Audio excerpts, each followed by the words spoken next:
Have you ever noticed how some days you wake up feeling like your battery is fully charged? Your mind is sharp, you process things quickly, you've got energy. It's like life is set to easy mode. You pick up a book and actually read without getting stuck. You follow conversations at college or work, and even those boring meetings feel more tolerable. But there's also the other kind of day. You wake up feeling heavy, sluggish, like your brain has 30 tabs open and none of them are loading. Everything tires you out, everything annoys you, or even having a simple conversation feels like a chore. And the weird part is, you didn't even do anything the day before to justify that exhaustion. You didn't work more than usual, you didn't train hard, you didn't pull an all-nighter studying. Still, you wake up totally drained. And the truth is, that kind of random fatigue isn't really about how much you worked or studied the day before. It actually has more to do with how your brain works. Think about it. Your brain is just like any other part of your body. It has a self-regulation system. While you're spending the day solving problems, dealing with emotions, talking to people, studying, working, your brain is working overtime, burning energy and releasing all sorts of chemicals. Those chemicals start piling up in your head like a kind of mental garbage, and it's not that they're bad, it's just a side effect of using your brain. It's like working out at the gym. Your muscles burn, they build up fatigue, and that buildup is actually there to protect you from injury. Same thing with your brain. That buildup is what makes you feel sleepy. And here's where it gets interesting. When you sleep, especially during deep sleep, your brain goes through a literal cleaning process. Your nervous system flushes out that excess stuff, and in theory, you should wake up feeling refreshed the next day. But if you're waking up tired even after sleeping, it means there are a few dumb habits messing with that process. Let me tell you about two of them. The first villain is pretty obvious, but most people don't realize it. Caffeine. Here's how the cycle goes. You feel tired, so you drink coffee to wake up. Fair enough. It might help short term, although for me personally, coffee never really works. I'm not a big coffee drinker, but then nighttime comes, and you can't shut down properly. Your sleep becomes light, fragmented, and you don't hit that deep sleep that actually cleans your brain. The result? You wake up tired, and guess what you do? You drink more coffee, hoping to shake off the fatigue. And the next day, even more coffee, and so it goes. It becomes a vicious cycle. It's kind of funny. You're tired because you're not sleeping well, but you're not sleeping well because you're chugging coffee. And when someone tells you, hey, cut back on caffeine, you'll sleep better, the answer is always the same. But how am I supposed to stop drinking coffee if I'm tired?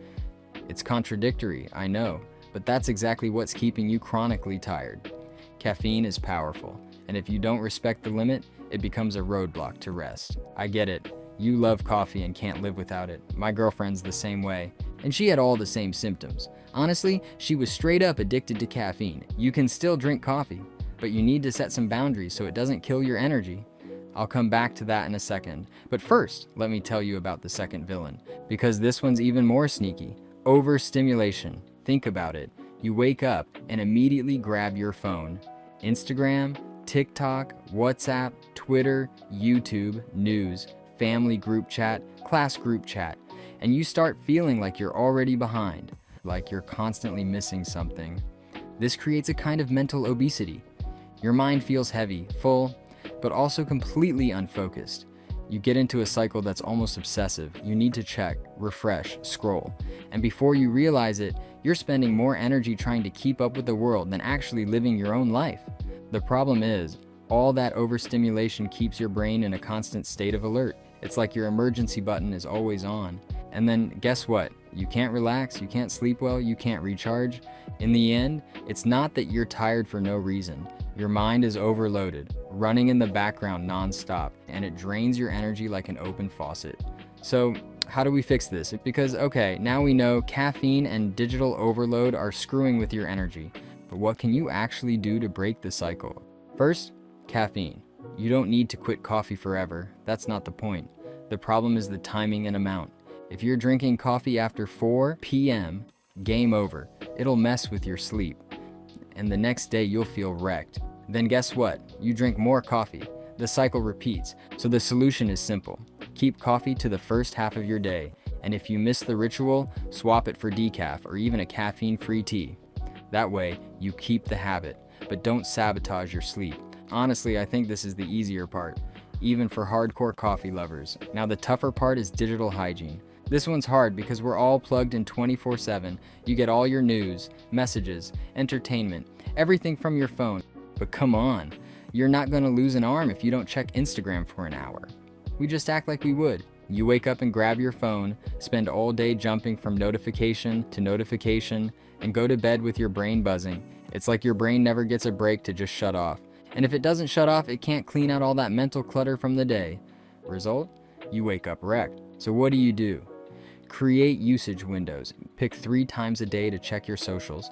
Maybe noon, late afternoon, and evening. Outside that, phone on silent. And maybe the most important rule, 2 hours before bed, no scrolling. Switch it for something chill. A light book, a warm shower, maybe some stretching. It might feel boring at first, but the improvement in your sleep quality is wild. If that feels too hard, start by just avoiding your phone during the first hour after waking up and the 2 hours before bed. That alone will help a ton.